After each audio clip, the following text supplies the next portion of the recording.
You press record already? Look what I'm doing. I haven't talked to you in like a month. Hang on a minute. I needed to get my headphones. Oh.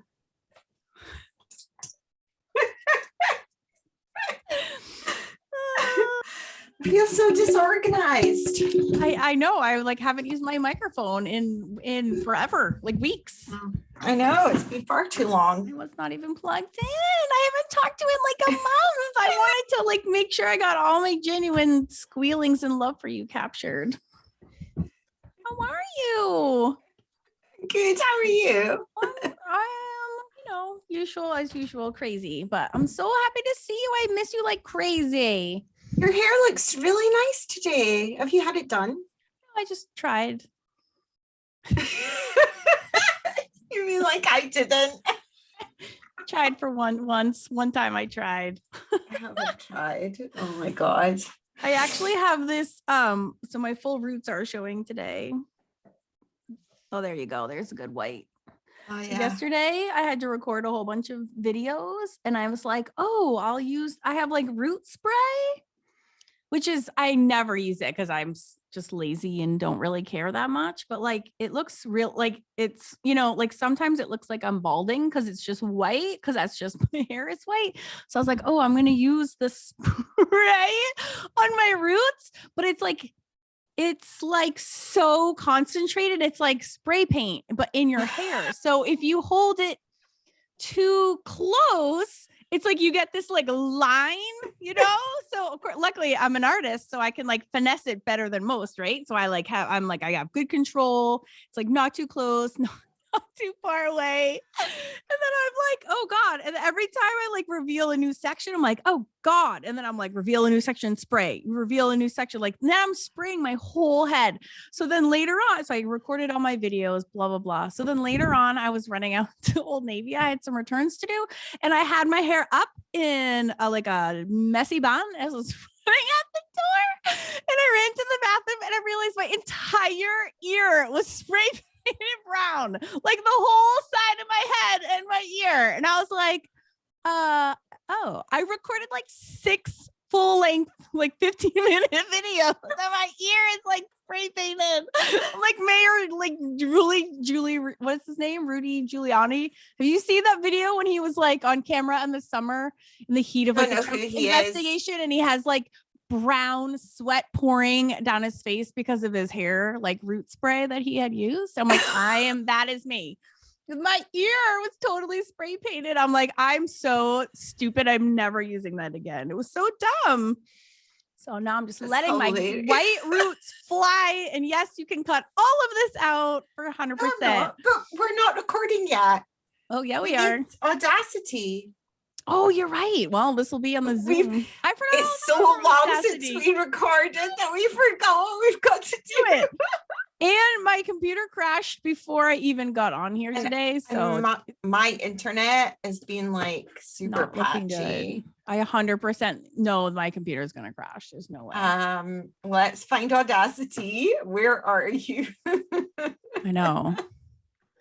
What is this? Okay. Discard projects. Confirm, discard old projects. Yeah, I was just on a Zoom call and it crashed. And I was like, oh, that does not bode well for my podcast. Oh. It wouldn't be the first time it crashed. No. And it's definitely not going to be the last. Okay. Yeah. We lost internet. We lost internet twice in the last 2 days. Oh, really? Yeah, like it just went for like half an hour. So I hope it doesn't happen again today.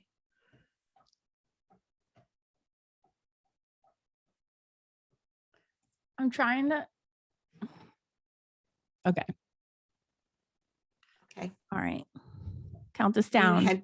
Are you ready? I don't know why that's always your. It's always your job. I don't know why that is, but I hate doing it. Okay, I'll do it. You do it. You do it. 3, 2, 1, record. All right. Oh, caught an error. Oh no. Right, stop. All right, I stopped. I think I have to quit it and start it again. Okay. Sorry. That's hilarious. Oh my God, I can't get my shit together. Where? I'm just really hoping my computer does not crash, which it's so going to. I guess I should pause this recording. Yeah. Okay. Ready? 3, I think so. 2, 1. All right. Here we go. Here we go. We've been gone for so long. So long. I missed you so much. I know. How are you? I'm good. Did you have a good Hogmanay? I don't know what that is. What is that? Off to a good start. What's a Hogmanay? You don't know what Hogmanay is? No. You're on a Scottish podcast, I Karen. know, but you need to educate. I'm not here because I know everything. I'm here because I love it and I want to know all of it. I just presumed that was maybe really like ethnocentric of me. I just presumed that everybody in the world knew what Hogmanay was. It sounds like a weird cross between like a wedding and like a pig celebration. But basically, like everyone else in the world has stolen our celebration. What is it? It's New Year. Oh, yeah, we had a really boring New Year. Yeah, me too. Speaking of which, I made a podcast cooler in which I put my podcasting drinks. Did you? Because I drink really fast. So I didn't want to like pour a drink a while ago and then have none while I started. So I made myself a cooler. And you said you were going to have a drink. You're so bougie. I've got this is pretty white trashy. I'm not really sure showing up with a soft pack cooler to a podcast episode is considered bougie in any culture with a can of beer inside. It's pretty anti-bougie. Oh yeah. What state are you in? You're in the South, aren't you? Yeah, it's kind of typical. It is Hicksville. I'm not actually from the South whatsoever, so you can insult Southerners all day. But look at your fancy goblet. I love their accent. They've got such a cool accent. Southerners. Yeah. I've got Bailey's. Oh God, is it on the rocks? Is it just Bailey's over ice? It's Bailey's with ice. God, it's delicious. I know it's left over from Christmas because it's the only time that I ever buy Bailey's is Christmas. Bailey's. My granny used to drink advocat. I think it's some kind of drink that old people drink that again they only buy at Christmas, and she'd always want a bottle at Christmas time. It's the only time of the year that she drank it. And for me, my Christmas drink is Bailey's, but I actually didn't get all the way through the bottle. There's some left. So here we go. I feel like I should be drinking. Yeah, you should enjoy that all year round. Bailey's is delicious. I feel like we should be drinking whiskey though, because we're going to be talking about a special someone who I didn't even know about until this morning. I was like, who the hell is that? You were like, what? Yeah. So our text exchange this morning was me saying, I think we're going to do Robert Burns because Burns night is coming up soon. And then Karen said, who's Robert Burns? Oh, I thought he was Robert Frost. And then I said, who's Robert Frost? And she said, a really famous poet from America. And I said, I've never heard of him. I was like, I've never heard of whoever the hell you're talking about. I got it. Well, first you said Robert Burns. And then I was thinking we used to live when we lived in New Hampshire, we lived walking distance from Robert Frost's house. And so as soon as you said that, I was like, did Robert Frost like grow up in Scotland before he moved to America to live next door to me in New Hampshire? That was my first thought. And then I was like, oh, different Robert, but they're both poets. So it wasn't like, both poets. So evidently, I haven't heard of him. But before you launch in, can I just need to talk about my laird and ladyship for a second? I bow down to you, laird and Lady Campbell. As you should. Thank you. So I've been seeing on Facebook over the last few years, and when people get ads for it, they always send them to me because they know that I'm Scotland obsessed, which is that you can buy a little square foot plot of land in Scotland, and it's always like, ha ha ha, like that's so cute, whatever. And then Sean, and I only know this because it has the date, the buy date on the certificate. Which he bought it on Christmas Eve, which means he was at his computer going, shit, I'm not carrying anything for Christmas whatsoever. I need to buy her something really quick. I'm just going to go ahead and buy her a square foot of land in Scotland, which, you know, I thought it was like kind of cute, but like a little bit cheesy, and was like, that will never be me. But now that he did it, I'm actually stupidly excited and proud. You know, I've got this image of some boggy field in Scotland that nobody else wants to do anything with. Amazing. So the owner decided in his get rich quick scheme that he was going to sell it in 2-foot squares to crazy Americans, and but none of them know what part their footage is, so he could sell that same footage 100 times over. And then all of a sudden, this field is filled with all these Americans squeezing into their little 2-bit, going, it's my 2-foot. No, it's my 2-foot. And like pushing each other out. And they're all like toppling over, and they're all like squidged up against each other, going, I'm the laird of this little bit of land. Well, I'm going to go and build a little toothpick fence around the perimeter of our 2 plots, and I'm actually so excited that Sean bought not one, but he bought one for himself too, and both of our names are on the titles, so we have co-ownership. So if we ever get divorced, I don't know how we're going to divide it up, if we're going to just do one and the other. We're going to slice them long ways so we can like set up our fairy homes like lengthwise across. Are they big enough for a coffin? So when we murder each other, we can pack them into the square. Maybe if you get buried down the way, so like if it's wide enough for your head, when you die, you could get buried in Scotland in like shove me down. Well, my wish when I die is I want someone to plant me as a tree. And like they make those like packs. Have you seen these? Like when you die, you basically get shoved into like a styrofoam cup, and then there's like a seed in it, and they're like, there's your mom. Like, go plant them somewhere. So I could put my seed dead body on my little plot, right?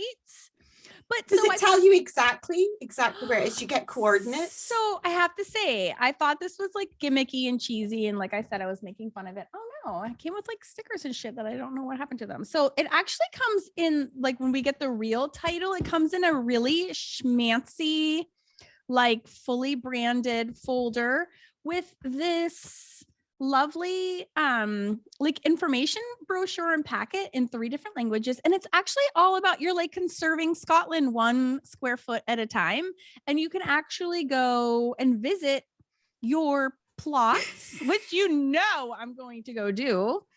And then they have conserving Scotland if hundreds of Americans descend on the same this is why it's not just weirdo America. Okay, it probably is, but it says by purchasing a plot of land, you're helping us to conserve Scotland 1 square foot at a time. When ownership of an estate is shared amongst thousands of individuals, it becomes impossible for anyone to sell their estate for the purposes of development, commercial forestry, or hill farming. Commercial forestry and hill farming are the main reasons behind the degradation of Scottish native forests, of which less than 5% remains.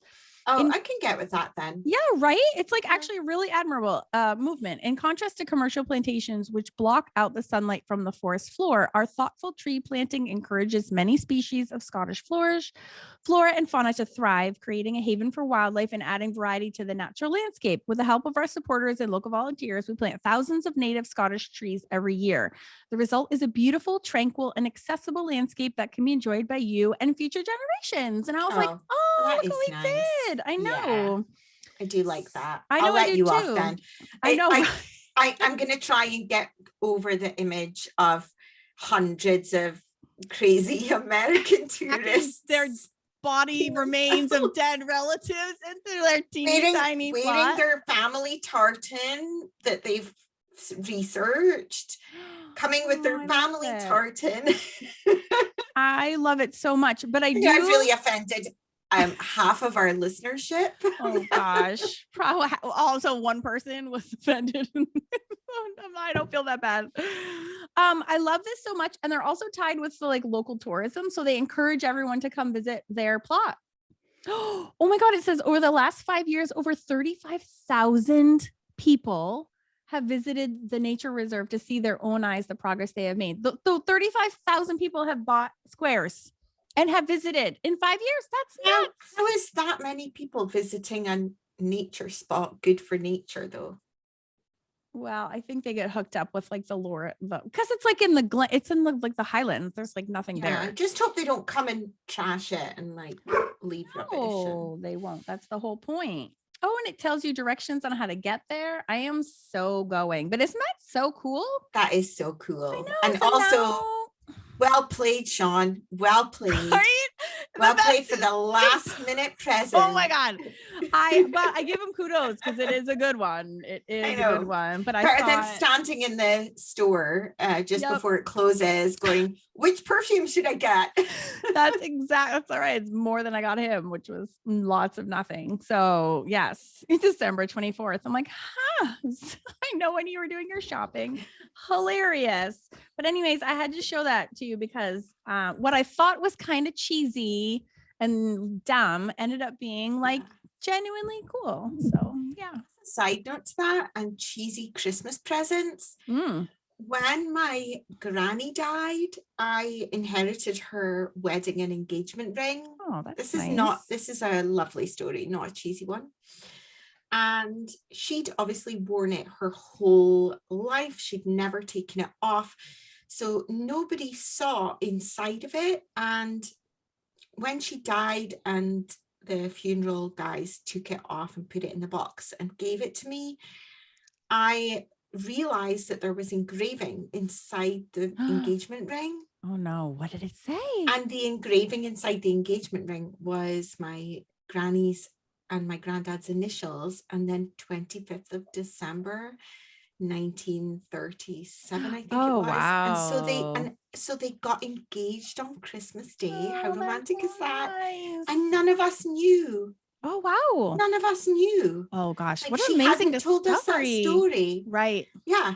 She was like, they don't care, so I'm not even gonna tell them. Yeah. And I was like, oh my God, we got engaged on Christmas Day. How romantic is that? And not only did they get engaged on Christmas Day, but he got that engraved inside the ring, which was super romantic. That is really romantic. Yeah. I have nothing. Listen to that, Sean. Listen to that one. Sean, where's my engraving? I just looked just to make sure I wasn't missing something in my ring. Nope, nothing is there. It doesn't. Oh God, he just needs to step it up just a little bit. My granddad was obviously the big romantic of the family. Yes, no, Sean is not, but I am not either. So it's kind of which we tie it being lame, so it's all good. It's all good. So how was your Christmas? So New Year's was lame. My New Year's was super lame. Boring. Yeah, I did go to Vegas. Like super bah humbug about the whole thing. You probably stayed really safe though. We went to Vegas as a family, and I feel like we jetted home in the split second of time. The wave. Yeah. Well, you know how it was like Christmas Eve at like flights around the world were all canceled because of Omicron, and like everyone got sick all of a sudden, like flights were canceled everywhere. And I don't know if I was only aware of that because we were like actively traveling, but I feel like we dodged a huge bullet because we got home safe and sound. It was no big deal, but it was, I had never been to the Grand Canyon before, and I'd never been to, we went to Utah, and where else did we go? Arizona, and all out west in ye olde Nevada, and I hadn't been anywhere. It was really fun. Except I wanted to kill my son. There. Yeah, it's so different. It's so different. I've never gone anywhere besides Vegas in the southeast, and it was, or southwest. I live in the southeast, thanks, but it was so different. It was like mind-boggling how different it was, and it almost reminded me of like how desolate the Highlands are. And when you're going through them, you're like, why doesn't anyone live here? And I felt the same way when I'm like out just in the middle of nowhere with this breathtakingly beauteous landscape. And I'm like, there's no one here except the poor Native Americans who are like shoved in their poor plots, but crazy. And crazy 21-year-old Lucy who hitchhiked through it. Yeah, you were crazy. I do not know why you are alive on this planet today from that whole, that's nuts. If I think back, I think, why did I hitchhike through the desert? That was such a stupid thing to do. We could have literally been chucked out of the car that we got the ride in, and we would have been in the middle of nowhere, and there would have been nothing to save us. Chucked out of We the car. had like I'm one surprised. little bottle of water, you know, oh, we're fine. How are you murdered like 6 different ways every day with all the people that were picking you up? Maybe I was, and I am a ghost, and I'm doing this podcast with you. I'm always like, why are you here right now? But I feel the same way. I mean, I did crazy shit when I was that age. I was like backpacking around Africa. Yeah, you don't think about it. No, so I didn't. On Christmas Eve, even though I was feeling bah humbug, I did the most magical thing. We went, a friend of mine whose birthday it is on Christmas Eve, me and her went to Crathis Castle, which is a castle near here. And they had one of those lit up woodland walks where all the trees were lit up and there was like Christmas music. And you felt like you were in the set of a movie, a magical movie. Yeah, I love that. And all the lights were set to like move in different ways. Some of them looked almost like the trees were filled with butterflies that were flying, but it was just the lights.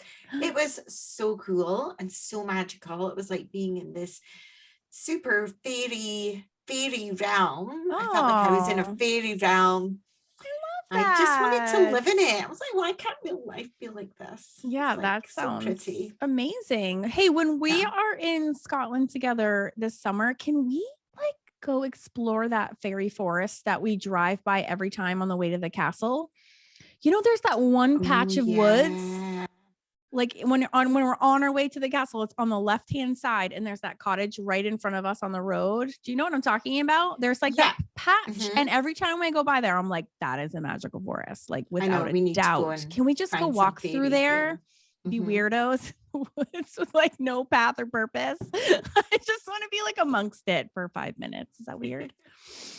Well, I get you some fairy wings to wear just in case. Okay. So, like, just in case you'll blend in. Look inconspicuous. The fairies won't notice that you're not from here. And I'm all, what up? What up? Wait up for me. Hey, fairy.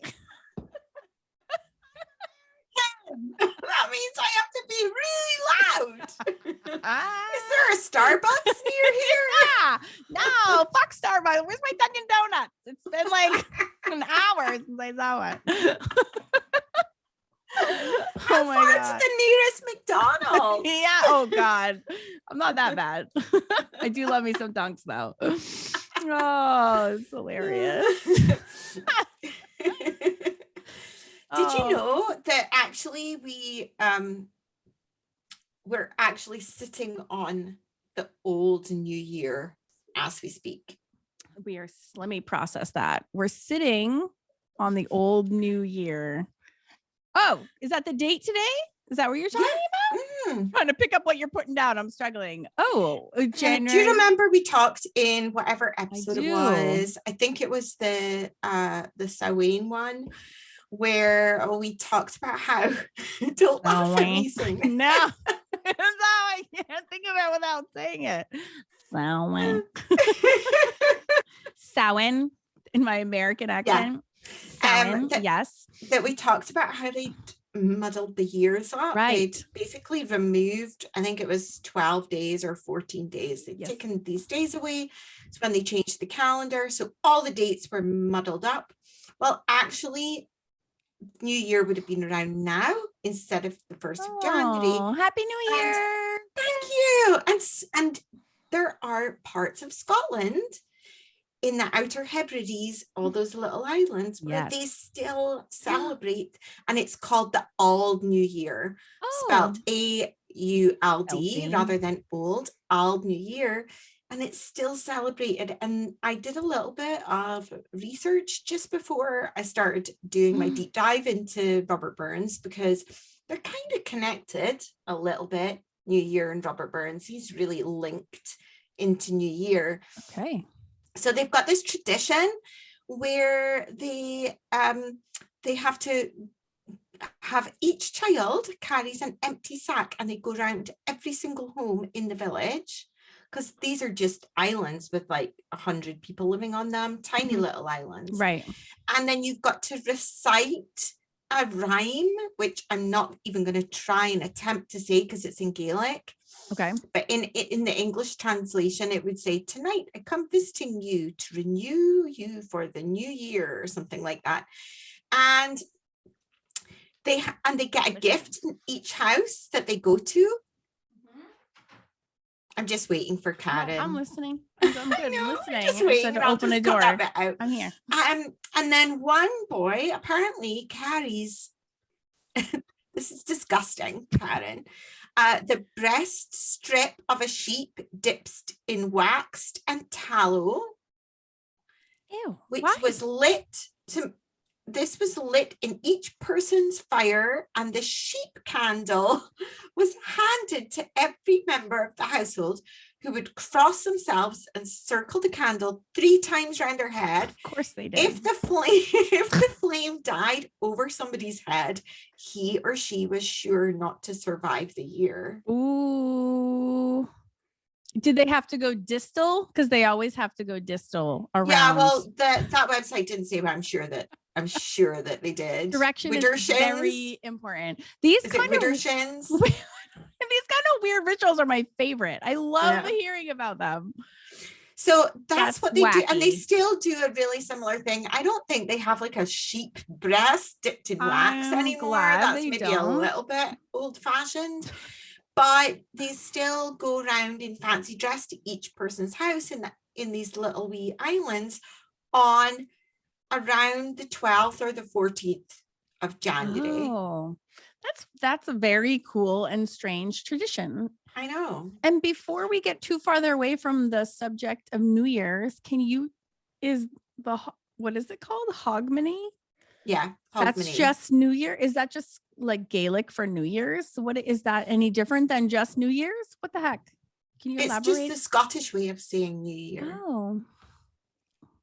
Well, happy Hogmanay. Am I saying that right? Is that right? Whenever you say things like that, you kind of sound like you're a machine, like Alexa, and you're saying it all kind of weird. Oh, like, I don't know if I'm, because I'm halfway through. I'm Hogmanay. like, shit, this is coming out. Am I even saying it? Is that even the word? Is that the word? Hogmanay?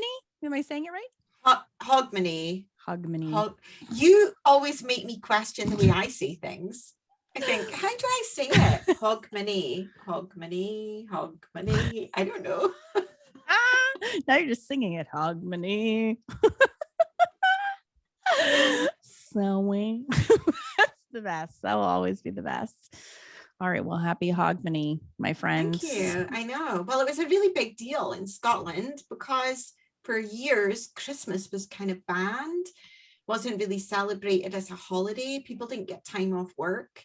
Why? I don't know. Oh, Let's not go nonsense. Yeah, let's not. Something to do with Charles the First or something. Let's not go there because I'm not quite sure, and I don't want to get my facts wrong and have. Well, let's look into that for a future episode because that's like kind of a big deal. But I've never heard of that. Yeah, it was banned, and then it was something to do with religion. Always. And then when it was brought back in a very understated way, so people didn't actually get a day off work. They still had to go into work, and it was like that. Even Christmas wasn't even a big deal, like in your lifetime, like in the 1950s or 60s. Oh, really? So right before your lifetime. Yeah. So Hogmanay is the big party in Scotland. Nice. Oh, interesting. And actually in Scotland, the shops traditionally are closed on the 1st of January and the 2nd of January because in Scotland, everyone gets so drunk that they need 2 days to recover from their hangover. Yes. Whereas in England, the shops would be open again on the 2nd. But that's kind of changed in more recent years because of commercial crap and capitalism and trying to make money from things. Yes. That, all the shops are open the next day and all of that kind of rubbish. You can't just take a few days off to celebrate and have a party. But never mind. No, it's all good. Did you know, I didn't know what that. do you guys do? What's your traditional Hogmanay celebrations? What do you have? What do you do in America for Hogmanay? People get together and get shit-faced is what they do. Yeah, it's huge. Nothing apart from that? No, most cities, not during COVID times, and I'm sure probably in COVID times, but historically speaking, say a normal year outside of COVID times, most cities host what's called first night. And it's like first night Boston, first night Raleigh, first night wherever you live. And it's like usually the city, New York City, Times Square is huge. That's what everyone has on their TV. Anyone that's the ball drop, isn't it? That's anyone who's at home, even like people who are having giant smashing parties at home will have the Times Square ball dropping on their TVs to count everyone down. It's just some weird American TV obsessed tradition now that I think about it. But yeah, pretty much everyone tries to party in some way. And it's just you party till midnight and then you all make out and toast. And yeah, you're done. But usually it's a huge community event where most cities will host something. And then if not that, then someone in your neighborhood will be hosting something. It's generally not, I will say, I think Christmas and Thanksgiving are family gatherings, and New Year's is a friends gathering. I don't know anyone who gets together with their family on New Year's. It's kind of like to celebrate, okay, I've seen everyone. You're also celebrating your freedom from family. You're back home and you're ready to kiss the end of the holiday season and farewell as loudly and as drunkenly as you can. It's super, super fun time. So you don't link arms and sing Auld Lang Syne? Yeah, what? No, there's no, some like in the movies, they'll be like, well, all acquaintance be forgot, that stupid song, but that's only in the movies. People don't do that in real life. That is not a song. Did you call it a stupid song? Yeah, it's like a movie song. It's like a Hallmark song. Is that your song? Oh my God. Am I banned from Scotland?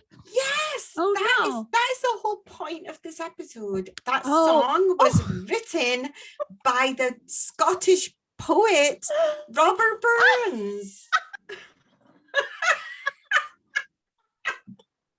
How could you say that about our special song?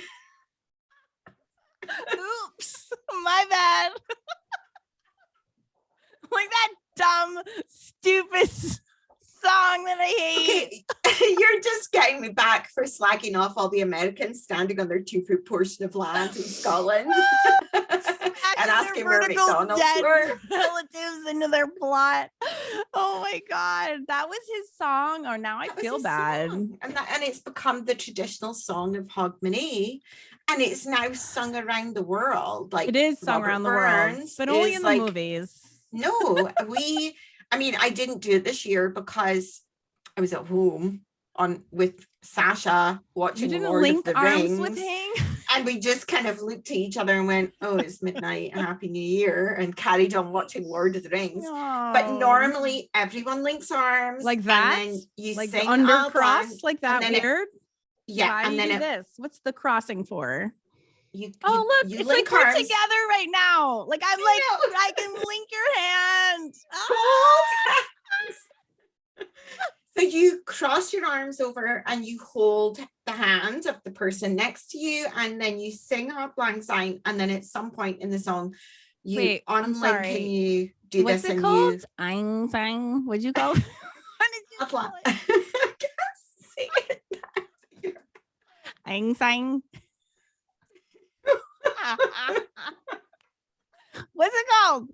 It's called Auld Lang Syne. Auld Lang Syne. It's like Japanese a little. It's not. Auld It's Lang Scottish. Syne. How do you spell it? AULDLANG. Oh, so like SI. old. What is it? What does it stand for in English? Old long song or something? I'm not quite sure. I don't know. I just say it. Oh my God. We don't question what it means. We just sing it. Oh my God.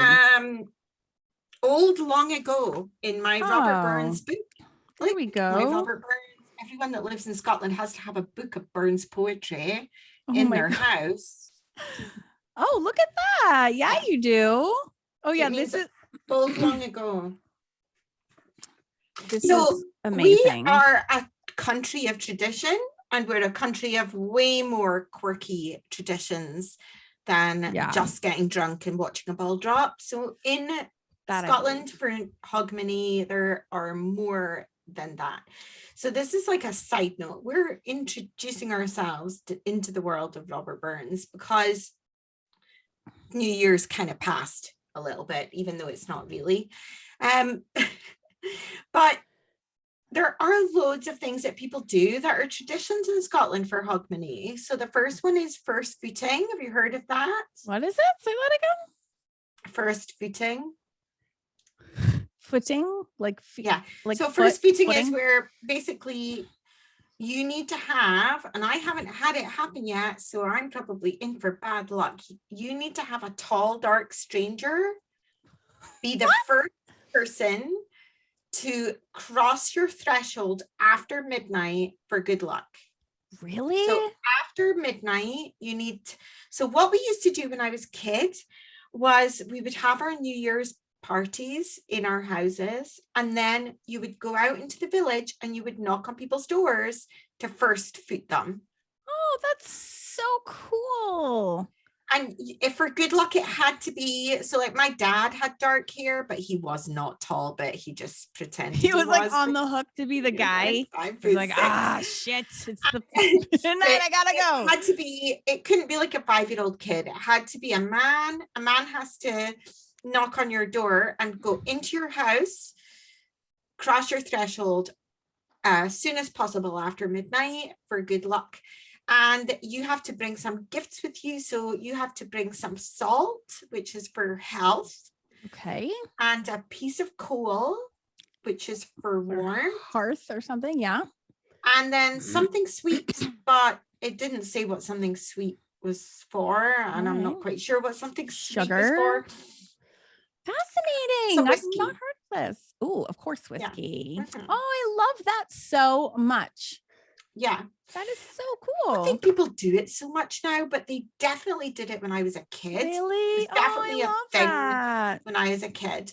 So the other thing that you can do is cook these black buns, which are these kinds of rich fruit cakes, and take them when you go first footing. But I think that's tradition's a lot older because I can't remember the black buns. All I remember is the guys with the coal in their hands, like people going to each other's houses. You'd like go into your coal scuttle before you left your house and pick up some coal and carry it with you and go to your next door neighbor's house. And sometimes what people would do is you would go to your next door neighbor's house and first foot them, and then they would come to your house and first foot you. So you were like, we first footed each other. Now our houses are safe and we've got good luck.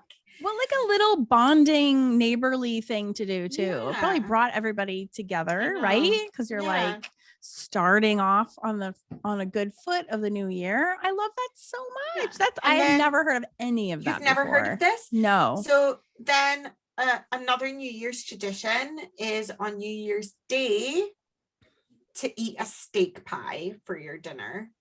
Yeah, the whole pies and meat in English tradition is something we do not share over here, other than chicken pot pie. The whole meat pie phenomenon. Pies are so good though. They're so weird though. I had a camel pie. A what? When I was in Africa, because there's so many British like expats that live there, so their whole weird meat pie cuisine like made its way over there. with camel meat. Yeah. Well, I was on a mission to eat as many weird animals as I could at that age, but yeah, super weird. The whole meat pie thing. I just had to bring that up because we don't eat meat pies in America other than that one. But that's so random, but makes sense. Yeah, it's like, you know how in Christmas Day your traditional dinner would be turkey and roast potatoes and blah blah blah. In New Year's Day in Scotland, the traditional dinner would be a steak pie. Interesting. No idea why. Another tradition is to go swimming in the sea. Oh yeah, we talked about that, but I didn't know that before we started our podcast. Yeah. I didn't know that was a thing. That's freezing. Did people die doing that? Because I imagine it would take like 5 minutes. With the temperature, supposed to be really good for your health to go into freezing water. That is a bunch of bullshit. No, it's not. In what way does that benefit you in any way? It that hardens you up. It makes you strong. It gives you a strong constitution. No, it does not. It does. That's like a mental thing. That's not a physical thing. It wakes you up, gets rid of your hangover. Oh God, that sounds like torture to me. No way. No way, I Jose. haven't personally done it. You have to be naked. I'm saying all these things, but I haven't done it. Like I've done none of these Scottish traditions. I've done. No, I'm first footed, but I haven't eaten. I haven't eaten black bun or gone swimming. Is that what it's called? Another black thing bun? that I don't bother doing is redding the house, which is to clean your house from top to bottom in preparation for Hogmanay. So before Hogmanay, you give your house a good clean. Yeah, not the worst idea I've ever done heard. Like halfway of that, but maybe not the full way. But you do hear a lot of people saying they're giving their house a really good clean before Hogmanay. Oh. Apparently, you have to open both doors, your front door and your back door, and sweep out of the doorways, like so that you're getting rid of the old and getting ready for the good coming in. And then apparently, when the clock strikes 1, I'm laughing because I typed this morning. Yeah. And I did a typo. So I've written when the clock strikes 13, but obviously I didn't mean that. I'm like, what number is the clock striking again? When the clock strikes 12, not 1, 12, you're supposed to go out of your back door and walk around to the front of your house and come in the other door. Yeah. It's like a feng shui energy. You're like redirecting your or maybe as if you've not got a first footer and you're going to be your own first footer. Right. It's interesting about that. Okay, first of all, I have not heard of a single thing that you just talked about. So I have one more that's hilarious. Do you want to hear it? Yes, of course. This one I had never heard of. It had me cracking up for ages. Oh my gosh. The last person to get out of bed the next day on New Year's Day is known as the Skittery winter. Skittery winter? What? I love that. They get made fun of for the rest of the day. Oh, I love that. But do you know what the word skitters means? No idea. It just sounds like, to me, it sounds like someone skittering around, like a little spider would like skitter around a house. Traditionally the word would mean to skitter around. It means to like be all over the place. Right. Actually, in Scotland, in Scotland, skitters is also a slang term for having the runs. Ew. Did you know that and you were just testing me, or did you learn that while you were researching? Knew that. You did know I didn't know that there was this thing called the Skittery winter. So when I read it, I was like, what, like diarrhea? And then I'm like, what? Why would they call someone after diarrhea? Oh my God, that's so funny. I did not know. I'm learning so many fun facts. I know. See us, instead of just getting drunk and watching balls drop, we do all kinds of weird shit. Yeah, you do. We don't know what to do, so we're just like, hey. I have to admit that this New Year, I did absolutely zero of any of those. So it's okay. I'm just as crap. I don't follow my own country's traditions. Right. Hold on, I have to yell. Billy, can you feed her dinner? Okay, sorry, you have to cut this part out. We're at minute 39. Write that down. Billy, can you feed Maggie? Thank you. Sorry, it's that time. Just make a note to delete that part out. We're not at minute 39. We're at like 39 minutes something. 39 minutes. That's what I have. Oh, I start. Yeah, no, that's what we have. 39. You said a minute 39. No, I said at like minute 39. Like, oh, okay. Not 1 minute 39. Okay. Serious it up. Sorry. So the reason why I wanted to talk about New Year was because of Auld Lang Syne, because Robert Burns, who is our favorite poet, is the guy who wrote the song that everybody sings. Now, did he write just the words as a poem and then someone made it into a song, or did he write it as a song? He actually wrote poems and songs. So he did both.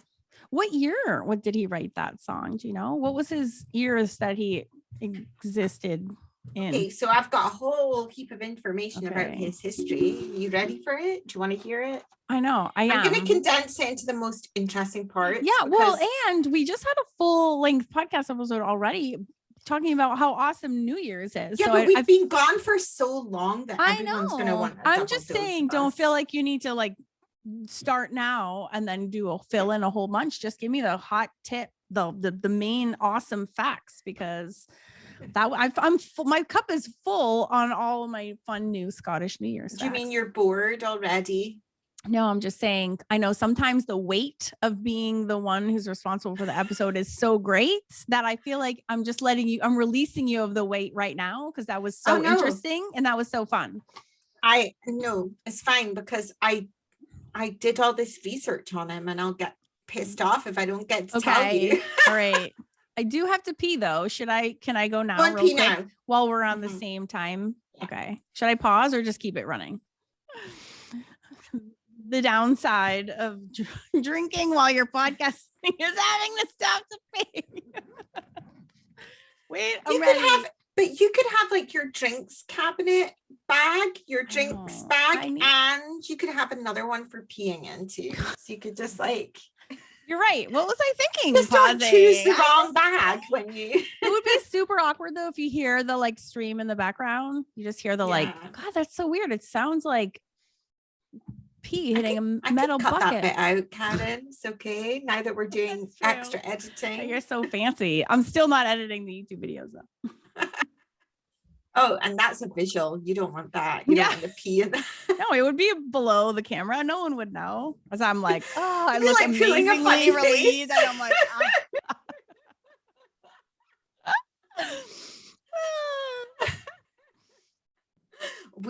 we would be able to tell because of the look on your face. Oh Lord, don't tempt me. I would do it. I've needed that contraption for years. The size of my bladder. All right, go. Robert Burns me. I'm ready. You are going to learn all about him. You're going to be a super expert. So excited. I'm going to give you like the shortened version, but I'm going to say this guy was a lover of women. Was he hot? He was, I don't know. What? There's like no a painting. Visuals? There's a painting. All right, I'm going to Google a painting. Google him. I mean, he lived in the 1700s, so there's no photographs. That's old timey and cool. But he was a lover of women. He obviously was like a little bit of a romantic, and he also was a little bit of a political activist, revolutionary. Oh, he's cute, actually, for an old-timey guy. He is cute. Old-timey guy. He is. No, he literally is. Oh, he is. Look at this. Sideburns. Well, his name is literally Burns.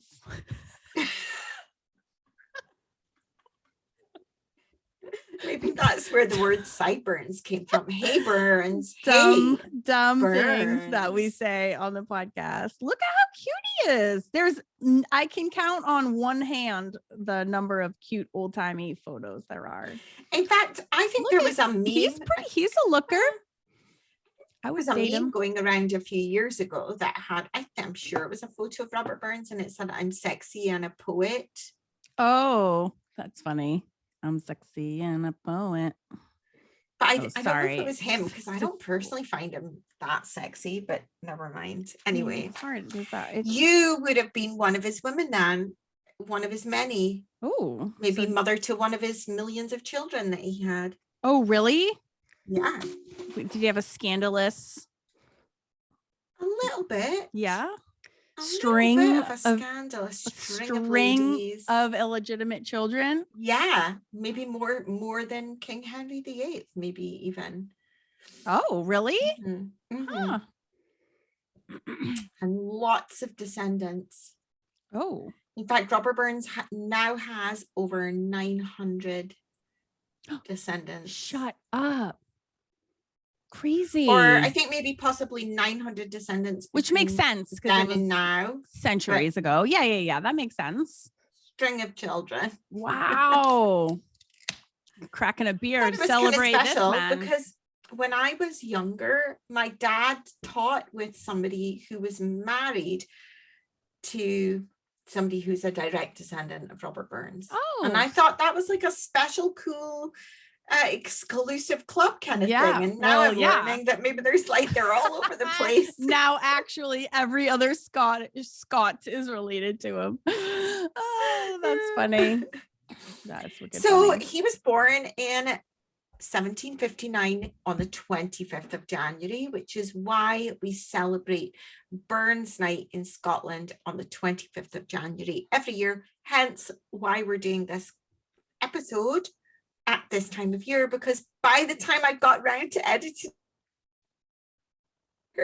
we'll be kind of close to the 25th of January. So if you're listening now, you can listen about Robert Burns, and then you can get your shit together to celebrate Burns Night. You guys never celebrated Burns Night in the States? Never even heard of that. No. You don't have a holiday, like a special day on the 25th? Well, see, weirdly, this is not Scotland, so we don't celebrate it. I know it's crazy.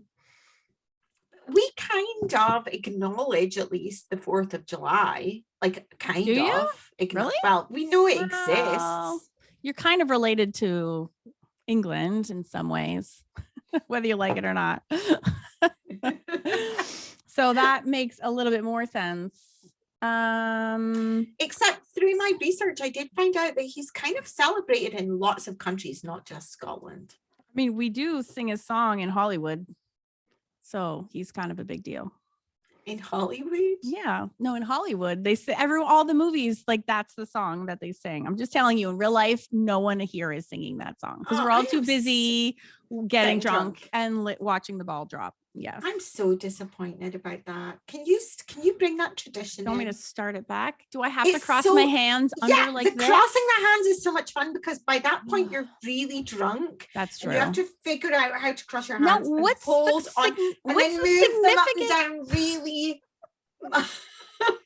in a circle. So you stand in a circle and you go like this, and then you move in and out of the circle, and you're really drunk. So like everyone falls about all over the place. What is the purpose of pumping your crossed arms up and down? What does that signify? I have no fucking idea. Who started that? So some drunk person who like can't get their shit together, and they're like, whoa, and they're like, oh yeah, that's just now gonna be our thing. Why are you questioning strange dance moves in Scotland? Weird. Do you go distally? You go in a circle? Do we go widdershins? 3 times? Do you just go in and out and in and out with your circle? In and out of the circle. Faster and faster. Oh, do you sing faster and It's a very short song. It's not. There's actually like you sing verses. you sing all 5 verses? No, you know all we the only words? sing the first and the last. I actually didn't know the other verses. If I said them to you now, I would sound like an idiot because do it. I've never heard of them. Sorry to say. I think the Hollywood in American version, we just sing the last stanza. For all acquaintance we forgot. How am I doing? That's all I know. Blah, blah, blah, blah, blah, blah, blah, blah, blah, blah, blah, blah, blah, blah, blah, blah, blah, blah, blah, blah. And that's it. That's all you get here in the US. What is yours a lot longer? So I can't imagine. And it's always slow. It's very slowly drawn out. It's like romantic. There's people making out and cheering, and it's always a lot of making out. We sing maybe the first verse, the chorus, and then the last verse and the chorus again. Oh, that sounds like a lot of work. And the whole time you're pumping your arms up and down and moving in and out.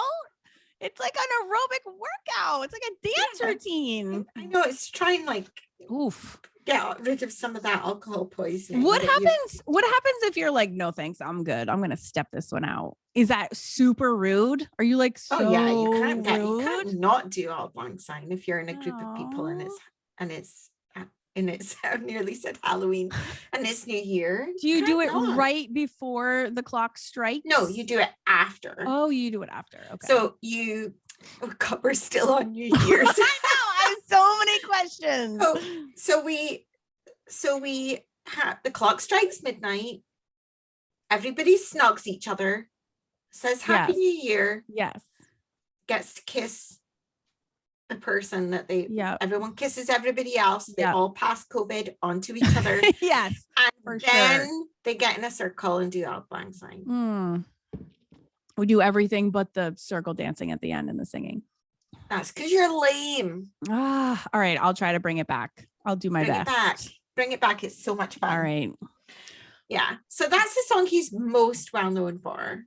Is Auld Lang Syne, but he's actually known for a whole heap of other ones. And he was alive in the 1600s, and people are 1700s, and they're still singing that song. That's impressive. I know, he's sexy and a poet. He's sexy and a poet. Love it.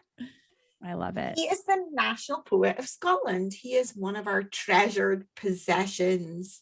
We don't have a lot of them, but he is one. No, you guys actually have with Robert the Bruce and William Wallace and Sir Walter Jamie Scott Fraser. Is a big deal, and Jamie Fraser is a big one. He's a big in your history. Oh wait, he's not real. Oh, my bad. Oh my gosh. Yeah, so he also wrote the famous poems, A Red, Red Rose. Have you heard of that one? My love is like a red, red rose that something blooms an episode where you just make me feel dumb every minute. No, I don't. No, because obviously we did him in school, so we know everything about, I didn't know about all his women. That was new. They didn't teach that. They don't teach that in school. He's a man whore. He also did the famous poem To a Louse. I'm so sorry. I don't know that one. Are you going to say do you know what a louse is? A lice. Yeah. Lice, plural of lice. How'd I do? Did I pass? Yeah. He wrote a poem about lice. He did? And To a Mouse. That's so cute. Can you read it? Can you read one of them? We'll read some.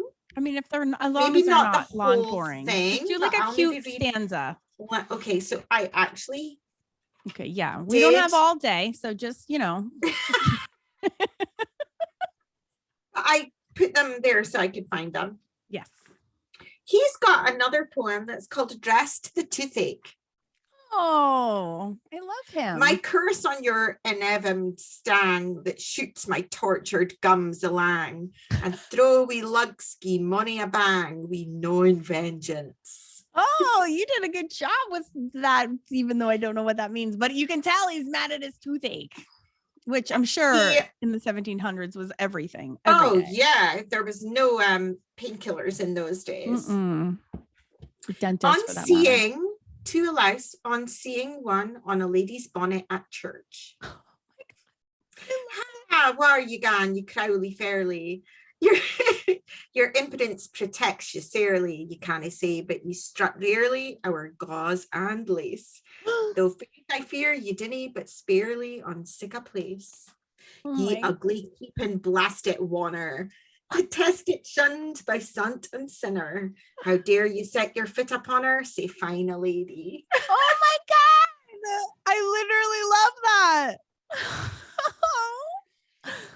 Yeah, and the famous poem, which is the one that is celebrated on Burns Night on the 25th of January. So we have a whole holiday on the 25th of January. Do you really? Or do shops close and things? No, but we have you could, in the run up to the 25th, the Robert shops Burns are sales and everything. Full of haggis, neeps and tatties. So on the 25th of January, everyone has haggis, neeps and tatties for dinner. Do you know what that is? Yes. And you know what? My children love them. Do you? Have you eaten haggis? Yes. Have you ever eaten it? Yes. Yes. And we made our kids try it without telling them what it is. Max didn't, but he doesn't like anything. But yeah, Jack and Billy totally. It's delicious. And they liked it a lot. Yep. They ate everything up. So for those listeners that don't know what haggis is, it is like an animal, sheep's lining filled with, like a stomach lining filled with all the cheap parts of the animal. So like heart and liver and offal and all the like bits that, it was the cheap meal of the day. It was like the cheap way of eating all the leftover bits of the meat. But it's also got oatmeal in there and spices, and it is delicious. And it's a traditional meal that we have on Burns Night, where we have haggis, mashed tatties, which is potato, and then neeps, mashed neeps, which is turnips. So delicious. It is delicious. So on Burns Night, everyone makes haggis, neeps and tatties. And my dad would put a tartan-ish tea towel around his waist because he didn't own a kilt because he wasn't a real Scotsman. And that's cute. And you recite the famous Burns poem to the haggis. Aww. And what you have to do is you have to get your haggis and you have to put it in the middle of your table. And you recite to a haggis, and then there is a line into a haggis where it gets stabbed. And after you say that line, you have to put the knife in and open your haggis up. No way! What? Yeah. This is my favorite episode of all of the episodes. My mind is exploding with Scottish. It's so much fun. That's so cool. Are you going to read me the poem? Because I don't know it. Yeah. So everyone that has not done Burns Night needs to listen to the poem now, and then we will then we'll carry on with a little bit of his love life. This is so good. So fair fa, ye honest sonsie face, great chieftain o' the puddin race, aboon them ye tak your place, painch, tripe, or therm. Don't know what that means. No idea. Weel are ye worthy of a grace as lang's my erm. The groaning trencher, there you fill your hurdies like a distant hill. Your pin wad help to mend a mill in time o' need, while through your pores the dews distill like amber bead. His knife see rustic labour dight and cut you up with ready slight, trenching your gushing entrails bright like ony ditch. And then, oh, what a glorious sight, warm, reeking, rich. Woo! And I'm not going to read the whole thing because it's a little bit long. It's all right. Yada, but yada, yada. The last verse, he powers where mak mankind you care and dish them out their bill of fare. Auld Scotland once me skinking wear that jopes in luggies. But if you wish her grateful prayer, gear a haggis. Oh my gosh. And then you've got to take your knife and you've got to stick it in the haggis and cut your haggis open. And does everybody do it like at the same time after the end of the poem? Usually the head of the family would. Do you split a haggis, or they splits all of them and then you share? Haggis is usually enough for everyone? The whole family. Like it's not an individual portion. Well, I've only had it in restaurants and you get an individual portion. Oh, they do individual portions now? That's a bit bougie. Well, you know, that's just how the Americans roll when we're in Scotland. No, I have no idea. I've only ever had it. I haven't been to I haven't been to any homes other than, you know, Wardhead Castle, but You can actually get all kinds of haggis now. You can get tinned haggis that doesn't have the sheep's stomach lining on the outside. You can get haggis with artificial stomach lining on the outside so that you don't have to have sheep's stomach lining. Which is so weird because you eat every other kind of animal, but somehow the sheep is sacred or off limits. But aren't they? No, I think it just people thought that the sound of it was a bit strange. Like, oh, I'm eating a stomach lining. That's kind of gross. Right. You can also get vegetarian haggis now for the vegetarian people in your family. Although I prefer proper haggis. Tastes so much better. Yeah, I'm a traditionalist as well. Just give me all the things. Yeah. I'm good for it. That is super interesting. So we are celebrating the birth of our national poet by reading one of his poems. I love that he's so cool. Like he's writing little wee poems about lice and like toothaches. And like, I love that he's not just a boring, stuffy old man and that he's actually like a racy, interesting. See, another reason why now I have to love Scotland. And you're, that's just so cool. There's another cool thing that he did. I love this. He actually, I need to get this webpage up so that I can read you some of this information because I've forgotten it. But he actually,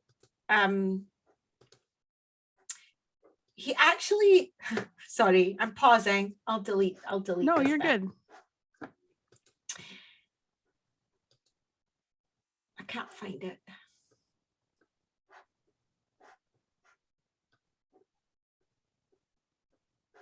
It's not what I was looking for. You're fine. Like 50 million web pages.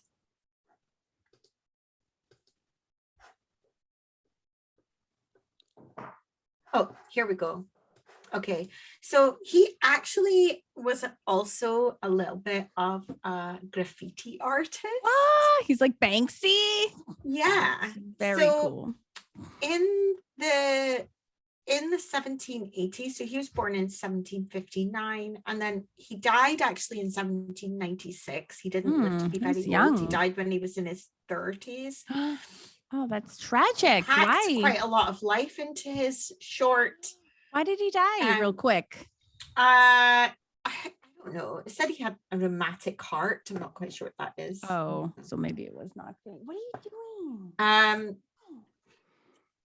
But he spent a little bit of time traveling throughout the Highlands and through Scotland in the 1780s, and he got this gift from someone called the Earl of Glencairn. He actually started off life really poor. He started off life as a farmer's child. He wasn't properly schooled. He was his dad was self-taught. And his dad then taught him how to read and write. And, he wasn't from a well-to-do family. But after his first book of poems was published, he kind of got a little bit in with the in crowd a little bit. And he got a little bit of notoriety and fame, although I don't think he ever fully realized that in his lifetime. I think a lot of that came after he died. Right. But he got this gift from the Earl of Glencairn, which was a diamond point pen, which you can use to engrave into glass. Ooh. And then Rabbie Burns set out on a tour around Scotland. Oh no. Where he engraved poems into the windows of all the different inns and houses that he stayed at. Oh, he's naughty. I know. He's like... So, 2 o'clock in the morning, like carving like shit into windows. Love it. So I've actually been to one of the hotels. One of them is in Stirling. Really? It was called the Wingates Inn, but it's now called something else in Stirling. And it's just down from the castle. And he sat and engraved a poem into the window of that. He actually engraved them into the windows of like 20 odd poems. That's windows. So naughty. And I think most of them are still remaining today. There's some that were obviously lost, broken. Some got taken out and sold because they were then worth money. Sure. But most of them are still there, and there's some funny ones. So I'm going to read you a couple of them. So I'll read you the one from Stirling first of all, because it's quite interesting. It's about the royal family, basically. It is now the Golden Lion Hotel for anyone that's traveling in Scotland and wants to go and see it. Ooh, I want to look that up. Golden Lion Hotel or the Lion? Golden Lion Hotel. Well, it was when Wikipedia wrote this Wikipedia page. Okay. It might be something different by now. I'm sure it's not. And he wrote in the window, "Here Stuarts once in triumph reigned, and laws for Scotland's weal ordained, but now on roof their palace stands, their sceptres fallen to other hands, fallen indeed unto the earth, whence grovelling reptiles take their birth, and since great Stuart's line is gone, a race outlandish fills their throne, an idiot race to honour lost, who knows them best despise them most." Ooh. Yeah, he obviously hated the English. Wow. As all good Scots do, right? Yeah, and if you think about it, he was living in the 1700s. It wasn't that long after Culloden. Yeah, so no, not at all. Still being a little bit of the remnants of that, even though Robbie Burns comes from Dumfriesshire, Ayrshire, which is in the south of Scotland. It's not really anywhere that would have had anything to do with the Highlands. Yeah. Let me pull out my giant vintage. your poster. Which I still can you find where it is? No, I know where it is because I think it's hard because this is an old map. It's okay. Carry on. No, I'm just pausing because I'm finding another funny poem for you. I can't believe he took the time to etch that into a window. I know. I mean, that's amazing. I wonder if he was drunk and laughing the whole time. Probably. Right? Probably. Oh, I didn't know there's a Campbelltown. So in the Karen Inn in Falkirk, there was an ironworks, and he etched into the window,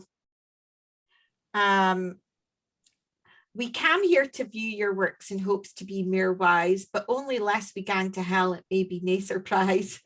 But when we tirled at your door, your porter dot nae hear us, say may, should we to hell yet come, your Billy Satan save us." Oh, yeah. It sounds like not quite sure what that means. I don't know, but I like the way you read them with feeling, even though we have no idea what he's saying. It like works. I'm like, yes, I'm all in. In some of them, he is telling his love for or his attraction for the girls that he encounters in the places. Oh, no way. Oh, this is, that's super cool. That's so cool. Ecclefechan, which I'm not sure where that is, Burns was staying in there during a snowstorm, and he encountered someone called Jean Scott, who was the daughter of the postmaster, and Burns engraved the lines of epigram on Miss Jean Scott on a window pane. He had each Scot of ancient times been Jeanie Scott, as thou art, the bravest heart on English ground had yielded like a coward. Ooh. It's like obviously a little bit taken with her. And then in one of them, actually a private house called Finlayston House, he just etched R. Burns, 1768, under an aged oak. Amen. I like him so much. And I have to say. Yeah, but this refers to Burns drinking wine with the family and their guests under a large oak that still stood there in the 1870s. I love that. No way. I know. Much. He's a bit of a cad. Yeah, I love it. It would have been fun. I think I absolutely agree. And when you told me you're doing a poet, I was like, okay. I was like, okay, I can't wait to learn about a poet. And it's so fun. So fun. What an awesome way to kick off the new year, Lucy. I really cannot thank you enough. I know it was my turn, and you came in swinging with the funnest, coolest facts I ever. really wanted to learn more about him because I you. knew the two haggis. My dad always put, we had, when I was a kid, we had this ancient tea towel dishcloth in the house that was vaguely tartan patterned. Yeah. And as a joke, my dad would tuck that into his waistband. That's so and cute. Then do that. And maybe not every Scottish family, but we used to get the Burns book out and my dad would recite to a haggis. And then we would do the killing of the haggis with the knife. And we would eat. I need to bring that back. I haven't done that for years. I know. You do. I've got good memories of it. Oh, I literally love that so much. I think that's very cool. And all the shops. So as soon as Christmas, you know how in this day and age of commercialism, as soon as Halloween's over, the shops become Christmas. And as soon as Christmas over, the shops become Valentine's. Well, in Scotland, as soon as Christmas over, the shops become Burns night. So awesome. You get haggises, neeps, tatties, oatcakes would be another thing you would eat. Beetroot, possibly, because people would also possibly make stovies around that time, which is like, what that is either. Stovies are amazing. What is that? Stovies are like leftover lamb with potatoes kind of all mushed in and cooked together, and then you would eat them with beetroot and oatcakes. Oh, that just sounds delicious. Yeah, I have to say, kind of like a St. Andrew's night thing, but people would also start possibly eating it around this time. Scottish food is delicious. I don't think it was always that way. That was not my memory of it in my younger years, but all of my recent trips, outstanding. At least in the restaurants, what they're serving up there is a delish. Now you're just making me hungry. I know. Yeah. I mean, traditional Scottish food probably wasn't the healthiest in the world. No. Really. Well, English, and is it more English? Is there a huge divider between English food and Scottish food? Because English food, to me, traditional is, I'm trying to find a euphemism for disgusting. Not gross. That delicious. It's just no flavor. It's just bland and boring.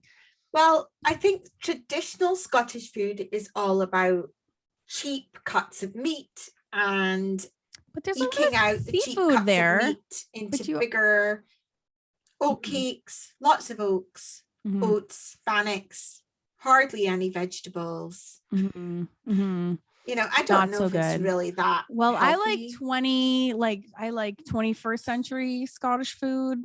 In fancy restaurants, they serve up some delicious food. I think we have got better. Yeah. Oh yeah, for sure. Yeah. Excellent. Yeah. Last time I was there. I don't think it particularly was very good in the 18th normal people century. Food. I don't think food anywhere was good for like middle class anywhere. Did you also know?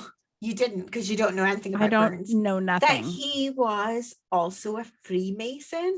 No. This whole episode should be called Fun Facts. Fun facts about Robert Burns. Yes. So in the whatever years, I can't remember, when he was in his early 20s, he set up what he called it a bachelor's club. No way. In the town that he lived in at the time with his brother, and that bachelor's club then progressed and became he was inducted into Freemasonry in that building, so and he became part of the Masonic Lodge. Yeah, so I'm not quite sure what the bachelor's club was all about, but he definitely liked the women. Is he trying to like legitimize his bachelorhood, maybe like take it to the next level? Like, I'm going all the way with this. I need to research the Freemasons, because I know I've been educated about it and I know nothing off the top of my head. When he was a teenager, he fell in love with several girls, and that was when his first lot of poems were actualized. He obviously was a little bit of a romantic, and he met this girl when he was in his teens called Nellie, and she inspired his first attempt at poetry, which was called "Oh, Once I Loved a Bonny Lass." Oh, that's adorable. I know, he was kind of in love with her. And then he met, then a year later, he was a fickle guy. A year later, he met another girl called Peggy Thompson, and he wrote 2 songs for her. One of which is called "I Dreamed I Lay." Now, that might be a typo on my part, because I was typing it, and Scots words do not come out well in Appleback typing, but something like that. And then he formed this bachelor's club. But he also met, so he then met this other woman called Alison Begbie, and he wrote 4 songs for her, but she rejected him. What? Well, that she was. No. So was he ever married, or he just skipped from one woman? He was. Yeah. So then he moved house lots of times. His dad was a farmer, and he was a bit of a failed farmer, and he found it struggled really hard to make money, and they'd move farms as he was looking for work. He moved to this place called Mauchline, and there was a group of girls in that village called the Bells of Mauchline, and he learned about this group of girls, and he was like, I want in. Oh, my. I know. And one of these girls was this girl called Jean Armour, and she's actually ended up being his wife. But he had love affairs before and during her that also resulted in other children. So of course they did. Jean, I know. So he had this love affair with this woman called Elizabeth, and she was his mother's servant. So he couldn't have been that poor. I don't think he was super poor. His mother had a serving girl. Right. And he ditched her because he was also having a relationship with this Jean Armour. Jean Armour became pregnant with twins in 1786. Her parents were not happy. So they sent her away to live with her uncle in Paisley because she was all disgraced. Oof. Can you imagine? And there was apparently some big spat between Burns and Jean Armour's father. And Jean Armour's father wanted revenge and wanted him to fight to get money out of him because he'd ruined his daughter's life and all of these kinds of things. At one point, Burns thought that he wasn't ever going to make enough money. So he actually started putting in place moves to go to Jamaica to work as a bookkeeper on a plantation. And bookkeeper was in inverted commas there because it was the polite way of saying an overkeeper, an overseer of slaves. But he actually ended up not going because he then found out that Jean Armour was pregnant. And then also he started writing his poetry, and his first book of poetry got accepted, so he didn't need to go to Jamaica. So that was all over and done with. Thank God. Scotland get to keep their special poet. Can you imagine? He didn't move to Jamaica. Right. But he also fell in love with this woman called Mary Campbell at the same time, and he dedicated songs to her. He called one The Highland Lassio and To Mary in Heaven because she died. Oh, that's so tragic. Yeah, they were planning, actually, the way that his writings go, they think that he was actually planning on emigrating with Mary and dumping Jean, and emigrating with Mary. But, and it has been suggested that him and Mary got married in secret. And it said in Wikipedia, my special source, that they plighted their troth. I love that. I love that expression. They plighted their troth. But it was in a place called the Water of Fail, which is not a very good place to get married in. Let's get married in a place that's called Fail. Yeah, maybe the water of success would be needed. I know. But she died, and that was the end of that. Poor Mary. But he he started writing his poetry, and he got a little bit well known for his poetry. He managed to sell his book of poems. Oh. And so his move to Jamaica was postponed, and he went to Edinburgh instead. That's where he got his portrait painted, and he became in with like the inner sort of more circle of knowledgeable, slightly famous people, whatever. And he met some woman while he was in Edinburgh. So he had a relationship with this woman called Agnes Nancy McClose, and he wrote all these passionate letters to her, and they had pseudonyms. So he called himself Sylvaner, and Nancy was called Clorinda. What? They wrote all these secret letters to each other, but Nancy would not sleep with him. So he had enough of her, and he moved on to another girl called Jenny, who was actually Nancy's servant. I know, what a cat this guy was. He would just go with anything, anyone at any time. And so she actually had a child by Robert Burns. So many. And he also had an affair with another servant girl called Margaret May Cameron, and I think he had children with her as well. Well, so can you imagine all these children? Well, can you imagine having sex with everyone and no one had birth control? So of course, everyone who he's sleeping with, which is everyone, is just popping babies, and he's ruining all of these. Sexy and a poet. He's ruining all of these women's lives one at a time, like systematically, like plowing through households.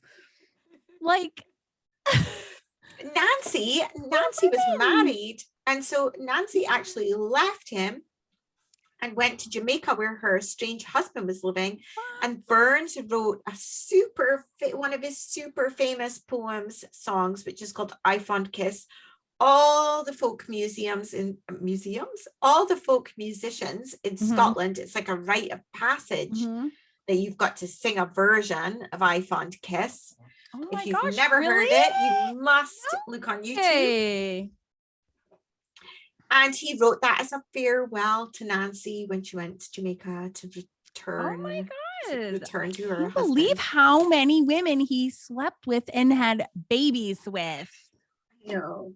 And he just decimated their lives like one by one. Apparently, in some sources, it said he had 12 children, and in some it said he had 18. I'm going for the 18. Some of them died in infancy, so not all of them survived. In fact, he had I think the 12 children are the ones that he had with his wife, which was Jean Armour, the initial one that he had the twins, because he returned to her. Okay. And eventually the father let them get married, and then they had pumped out lots of kids. Oh God. But lots of them died in infancy. So I think only a few survived to adulthood. Of which one of them is the ex-colleague of my dad. Oh, right. Of course. Yeah. Although, I was a little bit confused because their name was Burns, and I can't. Oh, I did look at a genealogy, and there didn't seem to be a lot of his descendants were now called Burns. They were called other things because it was the females of the line that survived. Right. And if it was the female, if it was illegitimate, they would have never been Burns ever. Yeah, but there must be one somewhere. But there could be somewhere along the lines. Yeah. Is that okay? Send help. Must be send help. And I know that sorry. I feel like fascinating. In some ways that we're not being very academic to this highly academic subject of a national poet, and we're talking about his womanizing, and but that's where it gets super that's what I'm interested. Yes. But also, like, it's like when you're in history class and they're only talking about his boring poems, and what they're not telling you about is what like a cool, horny, like normal person that he really is. And like that's the kind of thing that actually helps you remember not only his poems, but who he is and what he did and what his contributions are. Like, It's all it also significant. makes that person more of a person for me. I'm now imagining, so in school we obviously learned some Burns poems. It's a bit of a tradition in Scotland. Sure. You start off even in primary school, you have to learn how to recite certain Burns poems. You analyze the poems, so you go through them line by line and analyze what they mean. And I think the one that we did in school was Tam O'Shanter, which is the long one. That's the one that's the ghost story. So it's like a really long one, and it's about a guy who goes to the pub and is warned that if he leaves too late and doesn't get across a certain bridge by midnight, that the ghosts will come out and catch him. And he sees the ghosts as he's leaving the pub, and he's on his horse, and he sees the ghosts, I think it's witches or ghosts, dancing in the kirkyard. And he almost doesn't make it, and one of them grabs the horse's tail and pulls a horse's tail. And excuse me if I got certain parts of that story wrong, because it's a long time since I've read it. But I think that's the gist of Tam O'Shanter. But none of us actually learned the human bits about Burns. And I love the fact that he engraved into windows of inns. I know, he was that naughty. Makes me feel, I feel like when you learn something like that about somebody who lived 400 years ago, that it brings them much more up to the present day. It brings them to life in general. And it goes from a name to a person that you feel like you know in some way, who's like making mistakes and doing stupid things, or not just. I think that's like the magic of like a good history teacher, is giving you those little odds. That was freaking fascinating,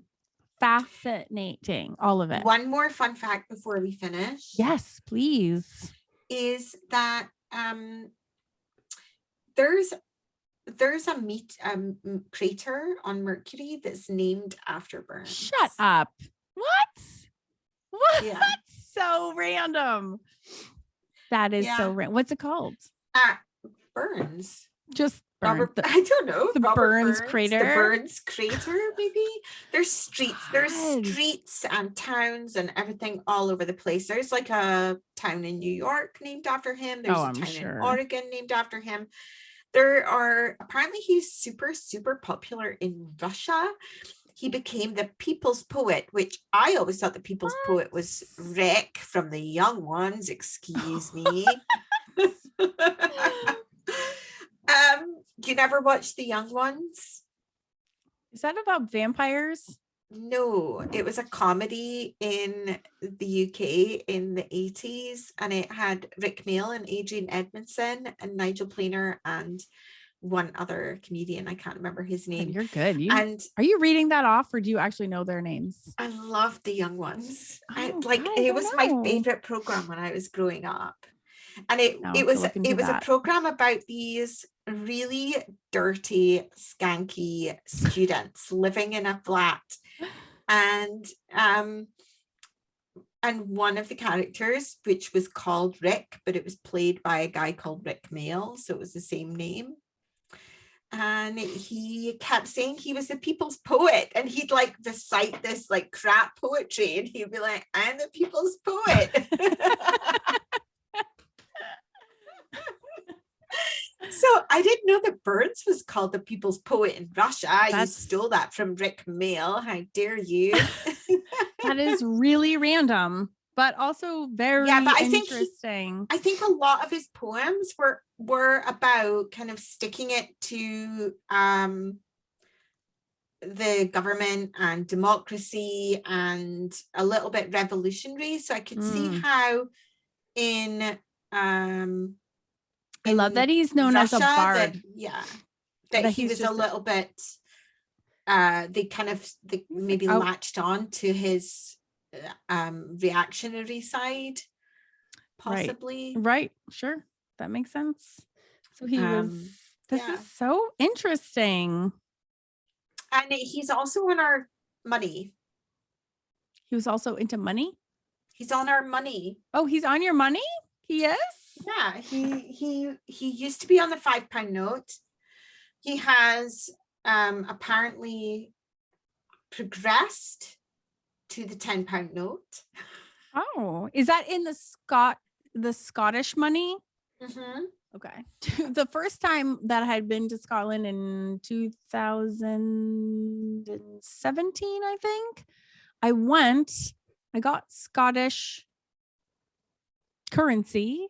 And the day that I arrived, they had like taken the 5 Scottish pound note out of circulation. So I had all these £5 notes that I couldn't use anymore. It was so awkward. It was like that day.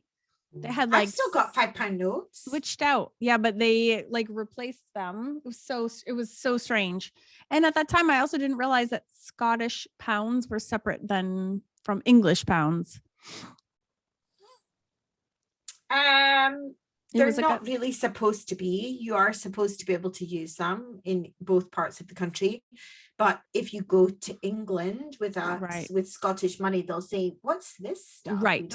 And that's what had happened. But also that £5 note, if they had like replaced it, I don't know, it was very strange. But I had all this money that I like could no longer use. So I came home and gave it to my children who have no use for it whatsoever. But you probably could have taken it into a bank and changed it over. I did change some of it because I was like, I have all this cash that I now can't. It was just so weird because it just doesn't happen very often. And historically speaking, when they retire a note, it just maybe it was when they happen? Retired the paper ones, because we've now got these kind of weird plasticky ones. It was something like that.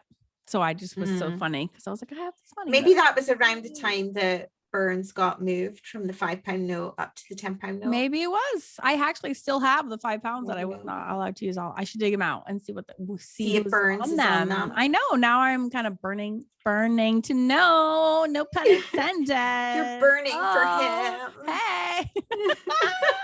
What happens when you have 2 beers on your podcast? All sorts of crazy puns are flying. You have to get a copy of his poetry and sit there in bed at night. And have a wee chuckle. All like angsty, and read his love poems and imagine they're you. I love how worn that book is that you're holding. It's like, it looks like it's from 1759. Before we go really quickly, do you have a favorite poem of his? This book is from 1946. Yeah, it looks like it. Was that in your family or did you buy that? No, I got it in a charity shop. Okay. Are you going to take us back to that same bookstore that we went to? Oh yeah, I am, girl. God, I'm dying to go. Dying. You know, I have the biggest buyer's remorse of not buying a book when I was there. It might still be there. You never know. It probably is. But it was from like the 1600s. It was like £99. I am getting that book. I want any book from the 1600s. I don't even care what it is. As long as you don't take it back and haunt my house with it, then I'll take it to my house and haunt my house with it. Bring me some authentic Scottish ghosts. Can you read me your favorite on our way out? I don't actually really know any Burns poems. Okay. Well, then you don't have to answer, but I just need to close by saying that this was fascinating, beginning to end. And Lucy, thank you so much for researching and even just have a good Burns night. Having a good Burns night. It's the 25th. If you're listening, you probably have exactly a week or so to get your act together. Get haggis. Okay. If you don't have a haggis in your country, because you can't buy it in the States, no, make a haggis. Whip up some sheep guts. Whip up a haggis. No problem. And get some neeps and tatties. Can you get neeps in your country? Yes. Get some tartan and a big knife. Google to a haggis and join in on Burns night. I'm doing it. The best day ever. Doing it. So excited. Lucy, thank you so much for hosting us this week. It was a great episode to lead in with 2022, and I will do my best to show up with something solid. I think we need to move to an every other week. Yeah, I was gonna say we're moving to once a fortnight, aren't we? Once every other. Oh, you don't call it fortnight. No, but I want to, because it sounds way cooler than you don't use that word, do you? It is non-existent over here. Nope. But I'm going to start saying it. I'm going to bring it back. Yeah, once a fortnight. In a fortnight, I'll be podcasting. Do you want to hear the other burns? We can outgo with another Burns poem that you say before you eat your food. Oh, yes. It's called the Selkirk Grace. Do it. Some hae meat and canna eat, and some would eat that want it, but we hae meat and we can eat. Say, let the Lord be thanked. I freaking love Robert Burns. I love him so much. You have to get a book of his poetry. I bet Amazon will hit you up with that. I know. You might need one with an English translation. Yeah. But whatever you say, I get it. Anyways, I feel like I don't even need to know what he's really saying. The essence comes through. Maybe you just have to read them to me. Well, when you go to that bookshop, I'm going to look for him. I want to buy one in Scotland. I don't want to just buy one off of Amazon. I feel like it'll be lame. Could we make extra money on Patreon by having me just recite Scottish poems? Maybe, except we don't actually have a Patreon there. So there is that. And oh my gosh, whoever's listening, if I forget to say it, as we're recording this is January 14th. On February 14th, which is exactly 30 days from the recording, the doors to the Celtic Collective Art Club are actually going to be open. We only open doors like 3 times a year. They're going to be open. So if you want to come hang out with me and Lucy and make seriously awesome art, I'm not talking like, oh, fun projects. I'm talking like seriously badass fantasy art. Come and hang out with us. You can learn more on our website, which is onescot1not.com. That's the number 1 Scott, number 1 not.com. But seriously, and also if you have any fun messages you want to share with us, we want to hear your fairy stories. We want to hear your ghost stories. Please reach out to us and let us know, because we really truly want to hear from you, because it's super fun to hear your stories, like way more fun than listening to us talk, actually. So please don't be shy about, especially if it's spooky ghost stories. We love hearing a good spooky ghost story. Hell yeah. We need to hear from you, actually. So thank you so much, Lucy, for this week. Seriously, thank you so much. And thank you guys for listening. And we will talk to you super soon. Bye. Bye.